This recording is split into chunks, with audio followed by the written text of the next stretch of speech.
What's going on, everybody? You are now tuned in to the Triple M Boxing Channel, your source for all your needs. And wow, man, Tuesday morning was too early for me, so I couldn't watch it. But there was some action in Japan. Crazy action in Japan. Yep. A lot of action, man. A lot of action. That was a crazy fight card from the highlights that I saw. I tried to wake up early. I think we both did. But man, that's way too early for us. You know what I'm saying? Way too early. Yeah. But let's go over that fight, man. Naoya Inoue versus TJ Doheny. TJ Doheny versus you. You know what I'm saying? Don't get it twisted, man. Respect the ball. You know what I'm saying? Respect the ball. You took a knee, bro. Damn. Yeah, no, it's broke my back. That's what happened. I was actually able to wake up a little early. I didn't wake up my first alarm. I set it up for 5 a.m. But the fight didn't start till 5:30, so I was able to nap a little bit. But yeah, it was a. To be honest, it was an underwhelming fight for me. Not because of Inoue. Inoue was doing his thing, but TJ was a little underwhelming. You know, he was playing. You know, he's just defending. He would pot shot every now and then. And Inoue was a little. He was a little. I'd say he was a little bit more of a thinking Inoue that fight for the first few rounds at least. I guess it's because TJ was trying to counter him all night, or the start of the fight. It was Inoue was just a little off, or maybe he was thinking a little bit more. But when he got him figured out, you know, towards round 3 onwards, when Inoue stepped on the gas, that was pretty much it, man. You know, it was just an Inoue show from rounds 1 to round 6 or 7 when the fight ended. But yeah, what do you think of the KO though? Because I've never seen that happen before. Bro, when I saw the highlights, I was confused. I was like, "Why are you holding your back?" Yeah, like did he punch him in the back though? I didn't see any punches to the back the whole fight, but like, what? This is the first time I've ever seen someone get TKO'd because they got hit in the stomach and their back dislocated. Is it the back? Because I think it was just the announcer. They were saying it's his hip. See, so like, I don't even know because this is so odd. Like, Inoue, is it because Inoue's power is legit, or is just he threw the wrong punch? But then again, when he got stopped, he wasn't throwing. He was just defending. Yeah. So could he have heard it beforehand, or it's just because Inoue's power was just it went from the body shot to the back or the hip or whatever, man. Because if that's the case, he for real is the monster, bro. Oh, 100%. And regardless if he didn't tap out at round 7, he would have been knocked out regardless. He was setting up those body shots perfectly. Eventually, his hands started going lower and lower and lower. He was getting hit more near the end of the fight. Like, bro, his face was marked up. He had cookies, bro. He had cookies. And it would have been just night for him eventually. Yeah, no, the round before that, towards the end, he was getting marked a little bit, and it was started strong, but it was just surprising that he took it. He didn't even take a knee. He literally just said, "Stop." He told him to stop, bro. So I've never seen that type of knockout before, but I guess that's the first. And Inoue, based on that performance, obviously, like I said, it was underwhelming, but not to his fault. He was just getting started. He was about to put on a show. But man, that guy is everything that he does is correct. He is so quick.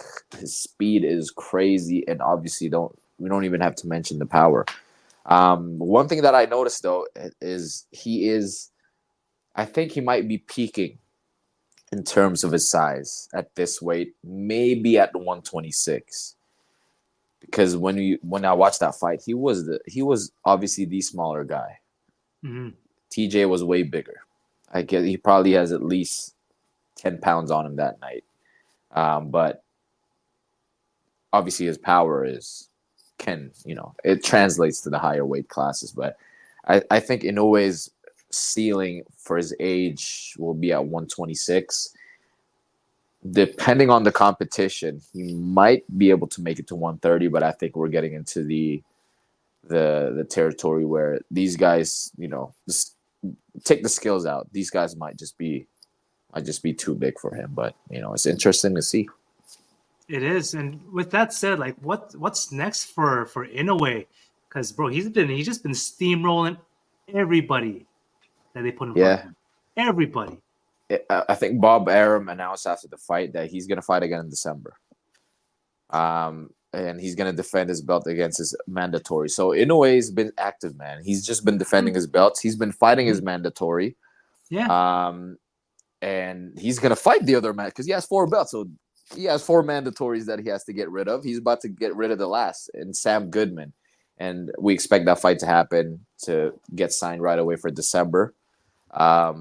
That's 3 months from now, right? So it'll be he probably won't even recover. I mean, he didn't even take much punches that fight, but it's back to the gym for Inoue for December. Stay active in the Japan, and Nakatani, which is the champion on 118, is trying to move up with 122. Junto, that guy is something else too. So that's the plan for the next big fight that they're setting up in Inoue to have, hopefully in the States. Do you think the States would be a good move, though? It's hard to say. It's really hard to say because, especially Nakatani, if it's a Nakatani and an Inoue fight, it makes sense to make it in Japan. Oh yeah, mm-hmm. They're both Japanese, But Bob Arum said they want to do it in the States. But does it make sense? I guess it's good for Inoue's exposure.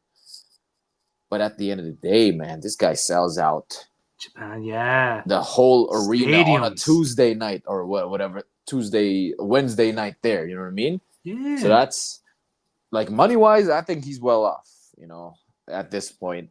But I think it's just more of a for Bob Arum or Top Rank to entice the quote-unquote American audience. But he could probably retire just fighting in Japan and still be okay. Damn, man. I don't blame him if he does. Yeah. Get your bag in Japan, man. No need to come to America. What's out here? Yeah, man. And I think that's a good plan for Inoue, man. But kudos to him for staying active, and I think I that's why I have him over Crawford, just because this guy's just fighting. He's just in the gym all day. He fights 3 to 4 times a year. Right? Yep. Guy's a beast, literally a monster, man. Now, the second thing that we need to go over, man, we just announced our boy Tszyu. Man, I'm excited for this one. Back in the mix. Fight. Yeah, back in the mix. He set the fight, Mr. I'm gonna murder this. Bakhram Murtazaliev. Yeah. October 20th. 19th, I think. 19th. 20th. Is it 20th? 20th, yeah. No, 20th is a Sunday, no? October 20th. Let's see the dates, but it's October 20th. What? October 20th is the date. Yeah. Okay. It's on a Sunday. That's weird. Yeah, either 19th or 20th, but that weekend for sure. Man, he's finally back in action, back in the mix for the IBF belt, man. I'm excited to see Tszyu come back and just fight again. Especially after his last fight with Fundora, which ended bloody, right? Literally took a Muay Thai elbow, accidentally. But I'm excited for this fight, man. I'm excited to see him back in the mix in the super welterweight division, get his belt. What do you think of this fight, man?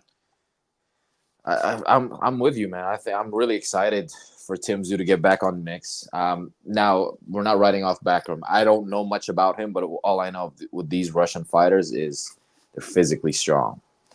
I know for a fact that this is not going to be a fight like Fundora, where Tszyu's usually the bully. This guy is down. He's down to punch, and he's physically strong. So I'm expecting to see fireworks again, and kudos to Tszyu, because taking this guy will be another tough challenge for him, a bigger guy in my opinion, after just fighting the tallest guy in the division. So kudos to him, man. He's not taking any breaks after this injury. He's first of all, he was going to take Virgil Ortiz. People forget about that. It's not his fault he wasn't cleared by the doctor. So he's moving on and fighting another big guy, man. So if and assuming he gets the belt, now, man, the 154 is bumping. I can't wait for either a Tim Tszyu Bud Crawford, a Tim Tszyu Virgil Ortiz, hell, a Tim Tszyu Fedora, a Tim Tszyu Spence.